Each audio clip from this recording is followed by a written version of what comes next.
Hi, everyone. I'm your host, Osama, and welcome back to another episode of the Connecting Dots podcast. Today, we have the founder and CEO of Efani with us. His name is Haseeb Awan, and he's making big waves in US right now in the security and crypto market. So, with that, let's get started. How are you doing today, Haseeb? I'm pretty good, Usama. How are you? I'm good. Thanks for asking, and I really appreciate you being here with us. So, we'll get started by asking you to give us an elevator pitch about your company, Efani. Efani is basically a secure mobile service. Think about for people in US. We are a secure service, similar to what you do right now, like AT&T and T-Mobiles. We are a secure version of that. And for people in Canada, that's like a Rogers for secure people. Our value proposition is that while a regular kit is focused on pricing, like convenience, while we are focused on security. So we don't adopt a mass market. We are pretty much for niche market, which is generally a high-end market. Cool. And how did it all get started? I was a victim of cell phone hack myself 4 times, and I decided to take matters into my hand and start a company around it. So that's how it got started. Like there was no absolutely like no specific thing. I didn't want meant to start a company. I just want to solve my own problem, and yeah, ended up starting this company. Yeah, that's excellent. That not only your problem is being solved, but maybe other people at scale are being benefited from it. That is excellent. So, in general, how has your entrepreneurial journey been so far for you? Oh man, it's tough. It's very fun, rewarding. It's very fun, rewarding, but overall, it's very stressed. Like I think I have developed more gray hair. You can't see that, but you can have some gray hair. And I'm sure if I wasn't an startup, Yeah. I would have far less gray hair. And otherwise, it's very interesting how because ultimately everything lies on you. You can't blame anyone. You can't it's a 24/7 work, but otherwise very rewarding, to be honest. Well, that's excellent. So, other than that, as a CEO and the primary leader of your company, what do you think are your three main focus areas? First thing is it's all about so there's a couple of things, right? Like startup is about same thing. First of all, can you produce something at a cheaper price than you can sell it at? So if a customer willing to buy $100, can you make it for less than that? Uh, and what you do is you say, are there enough people in the market who want the product? So you can make a profit out of it. You can actually make a sustainable business out of it. So the second thing, right? Like, how, and then are there enough, is there actually people who will consistently pay? So so that's the pretty much the basic of a business. Now, other than that, you have to ensure that your employees are happy, your clients are happy, you are serving a purpose. And when in the day, if you're super happy about yourself, because that's very critical for you to do. Like you have to walk into office every day and be energetic regardless of whatever the situation is. So, other than that, what myths do you think have been busted for you after you started in this telecom slash security field? First of all, in the beginning, it looks very difficult. After like maybe you're in like 6 months, you realize, oh, it's so easy. And then you hit a scale and they say, no, man, it's actually very hard. So I think this will keep on doing whenever you say, okay, it keeps swinging between super hard to super easy. And the reason for that is basically just being a scale. When you start, you don't know, so you start learning it, and now, okay, you're pro at it. Now to scale it up, and you basically, whenever you enter a new field, you realize that okay, this is actually very difficult. And then you learn it, and that becomes easier for you, and you have to upgrade at that time. So, so the myth has been that it never get easy. It always get tougher in the end, but you just get used to it.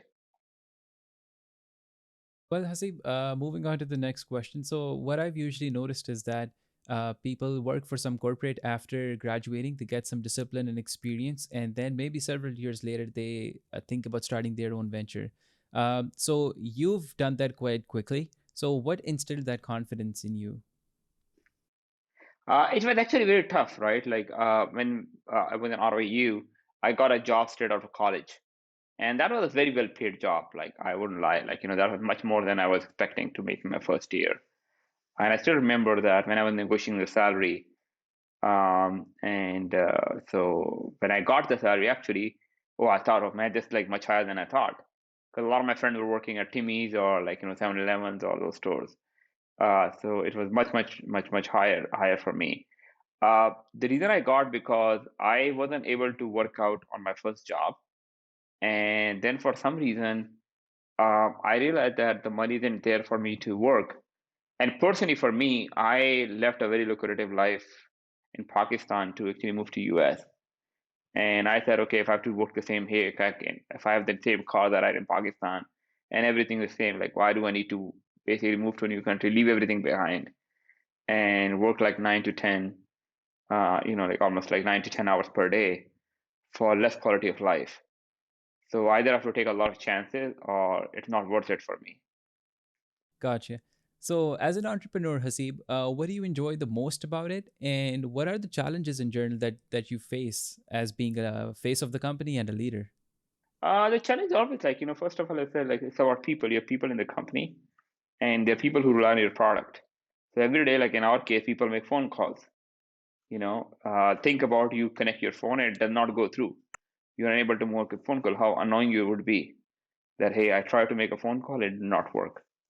You know, and then so think about, it has to work 100% of the time.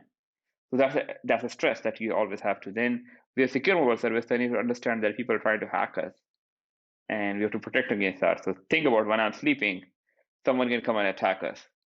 You know, and obviously it does not depend on me, but overall, like the first thing I do is I check if everything is fine when I get up in the morning.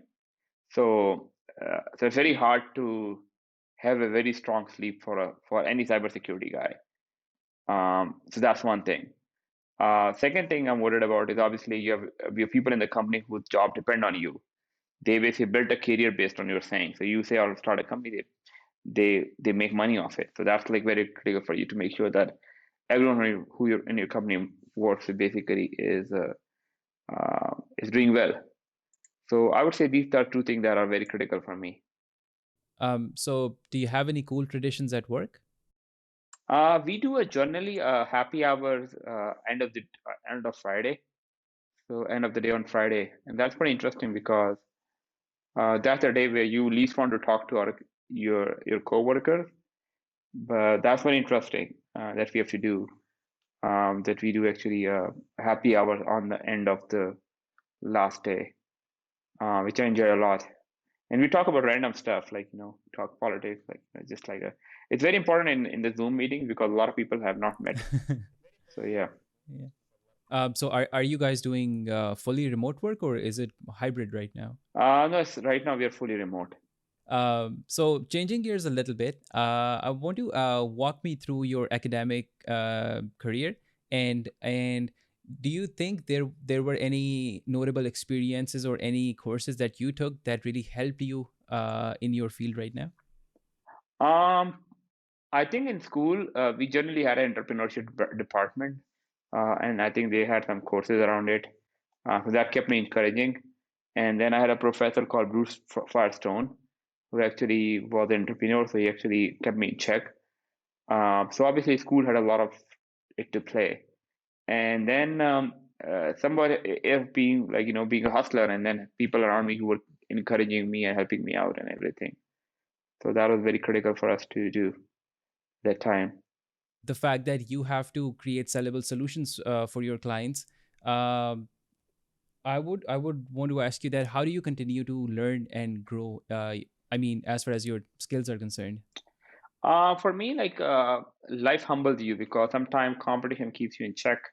That competition and you have to learn the industry and everything. And then, but you also have to understand that what you need to learn and what you don't need to learn. This is very critical for as a CEOs too. Like I can't be an accountant, I can't be like a programmer, so I just keep those things in check. And so that's very critical for anyone to know.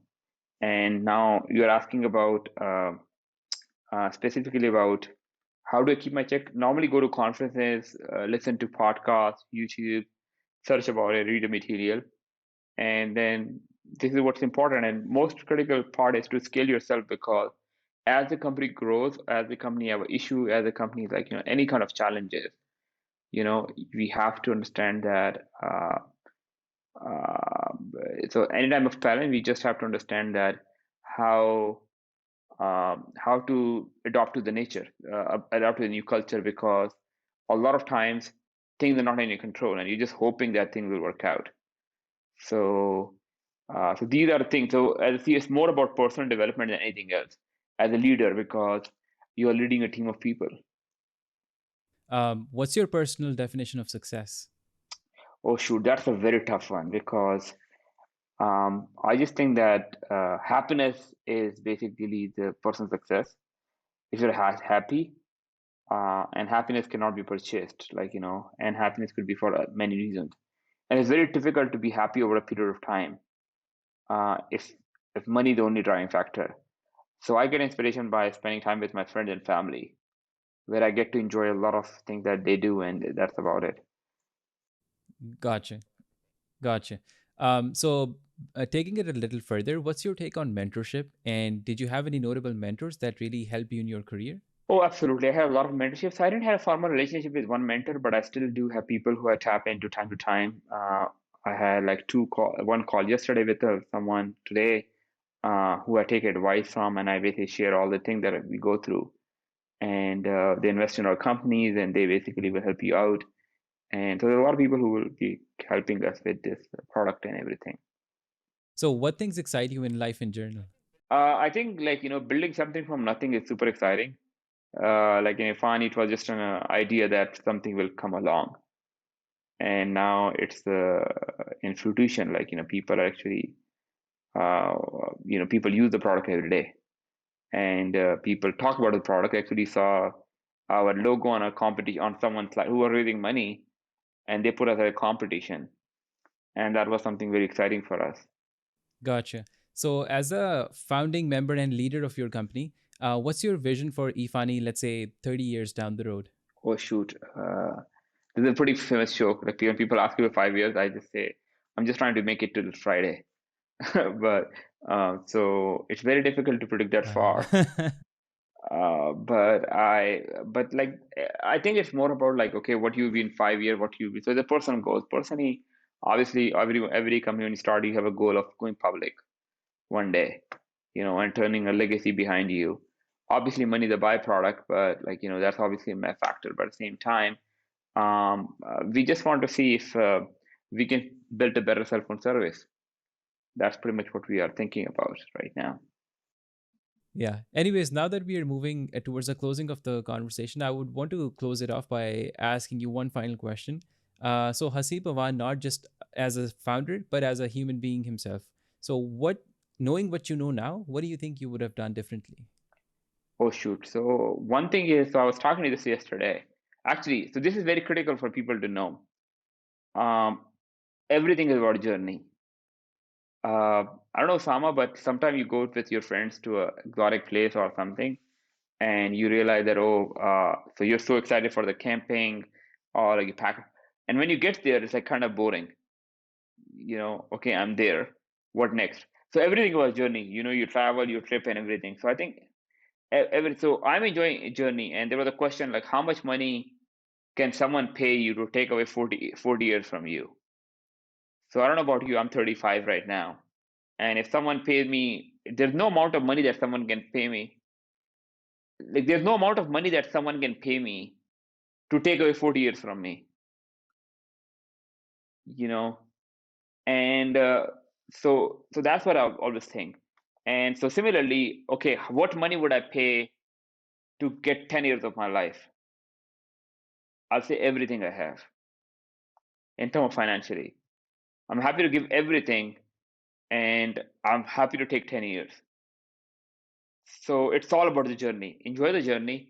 And for earlier, I would have taken more risk, and I would be, like, more foolish.